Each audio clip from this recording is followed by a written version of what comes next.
Hi everyone in English 1301, it's Dr. E and I'm here with your weekly instructional video. I'm sorry for the delay. It definitely has taken me some time to feel a bit more up to snuff. So I apologize. I've been trying to get back to those of you who've sent me inquiry emails and that kind of thing.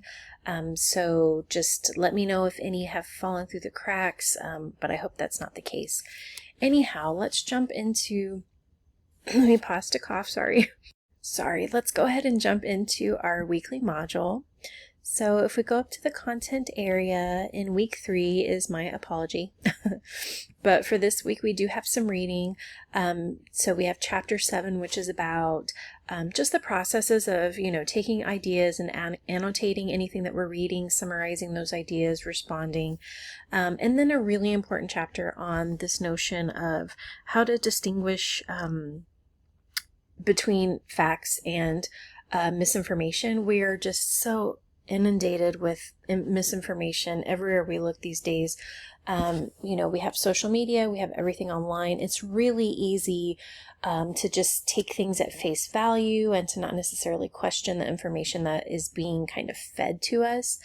But this chapter does a really good job. The editors do a great job within it to kind of detail some ways that we can combat this. And how we can double check to make sure that the sources we're utilizing are credible. Because again, in a culture that has developed, that is tech-based, and we are just kind of scrolling right through information on our phones or, through information on our screens in whatever form, it can be really hard. But we have to be critical thinkers when it comes to consuming different kinds of media and news and information. So a really good chapter to help with that.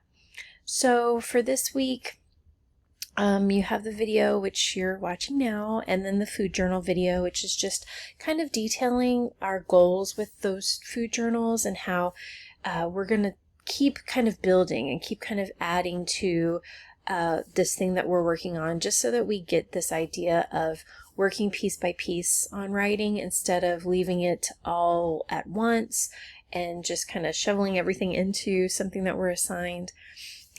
Review all the kinds of materials and everything. And then to do this week, we have our discussion post for Thursday. We have our food journal, a mind map, and then our weekly quiz for Sunday. Okay. Remember, you have the Q&A area if you have any questions or concerns, and you are welcome to jump in there and help out. Thanks to those of you who have already been doing that. So we have a food journal video, and I went ahead and posted the link for Ron Finley's TED Talk here. It's a guerrilla gardener in South Central LA. So taking on this idea of food and, helping us kind of think about food in different ways, moving our thoughts and ideas in a new direction with what he develops in terms of ideas in this video.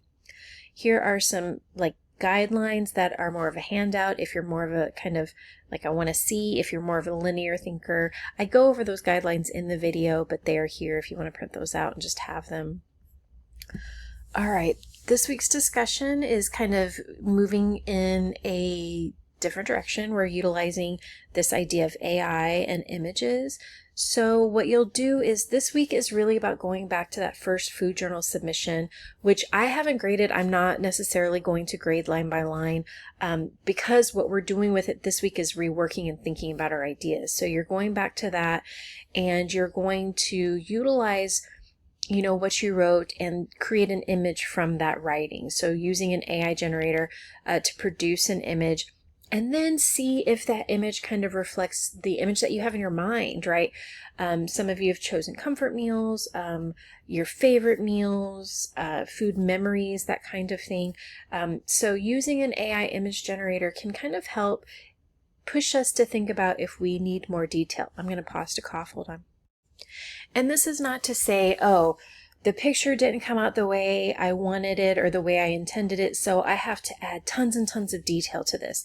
No, we're not trying to overhaul your writing necessarily, but we are trying to look to find places where maybe some description can really help our audience.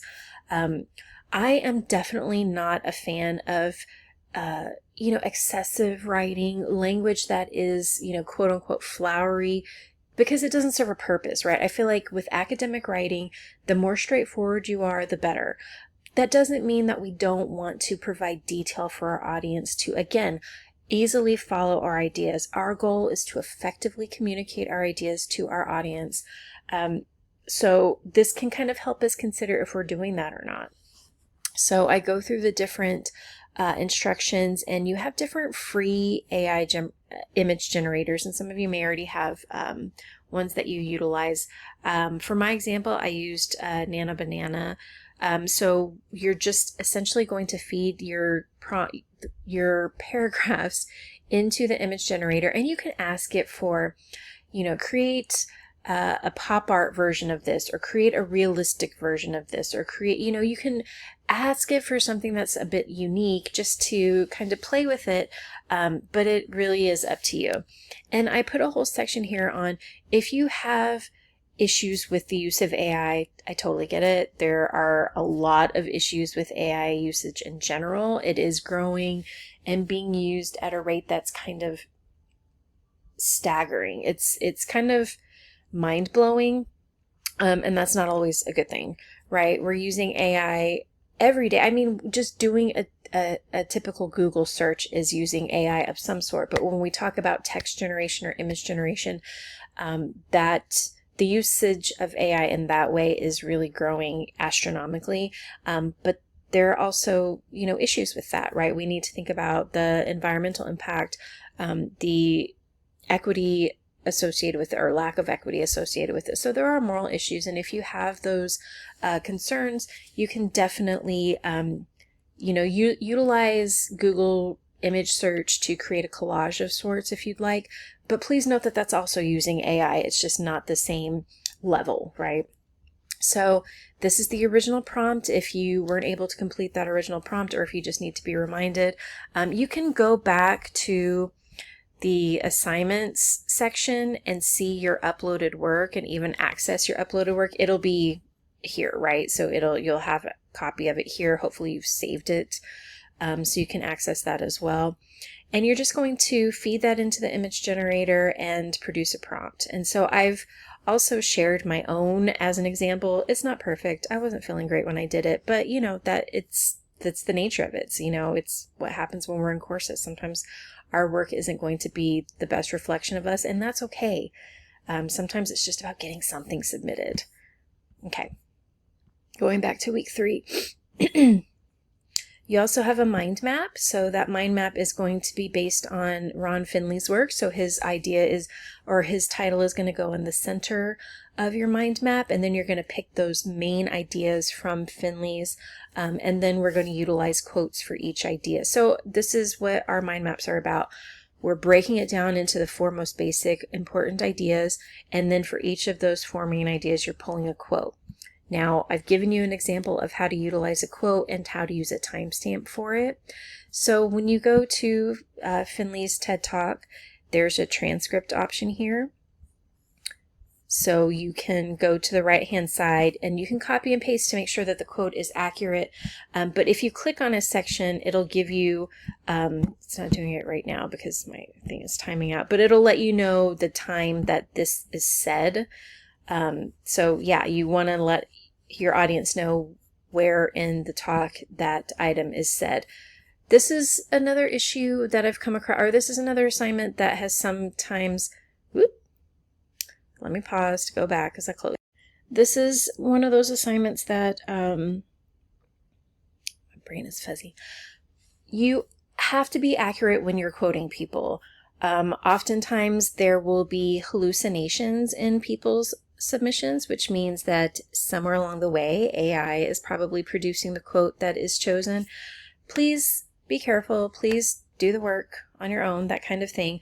Misattributing quotes to people is under the umbrella of plagiarism. So please be careful. Quote carefully. Give proper credit, do all that. If you have any concerns or questions, remember we have a whole section on MLA. So please visit that if you need a quick refresher. This week's food journal is where I want to spend a little bit of time. just because I don't want it to be confusing, and this is a lot of detail, and sometimes that can be overwhelming. So this, in addition to this week's discussion post, is where we're going back to our original submission, and we are working as our own reviewers. We're going back with fresh eyes, looking over what we submitted and finding places where we can add more detail, where we can revise and edit for clarity, where we can make sure that, we are effectively communicating our ideas. Okay. So in addition to revising about, with the previous submission, you're going to add at least one paragraph that is about you, right? So we're talking about this whole overall writing piece will end up being about you and food as the topic. But you are able to choose the directions. You're going to bring in Finley's TED Talk to support your ideas in some way, right? How might your previous meal or your food habits relate to Finley's ideas? Which will become clearer when you watch his TED Talk if you haven't. So some of you may choose to just add a new paragraph and bring in Finley's ideas to support your own. Some of you may want to go back to your original paragraphs and incorporate Finley's ideas there as well. There's no right or wrong here. I guess the only wrong is if you are just adding a paragraph that is summarizing Finley's ideas. That's not about you, right? That is about Finley. No, we are writing this piece about ourselves, about our general kind of food culture, and using Finley as one of the sources to support our ideas. So I've put here, remember that this piece of writing that we continue to work on, it's about you and food, your food memory or favorite meal, whatever you chose for the first one. Each topic sentence, this is one way to make sure we are staying focused and on track. Each topic sentence for each paragraph should be about you and food. Okay, this makes sure that your ideas are staying focused, staying connected, and organized. In the past, I've had students who will take the first two paragraphs, that's fine, but then add a paragraph with Finley as the topic sentence. And I'm like, well, that's shifting gears completely and moving into something that we're, our whole piece that we're developing with this food journal is about ourselves. Okay, so make sure that you are in that topic sentence. So overall, we have the 2 to 3 paragraphs previously, and we're adding an additional paragraph. So at the very minimum, we should have 3 paragraphs, if not more, okay?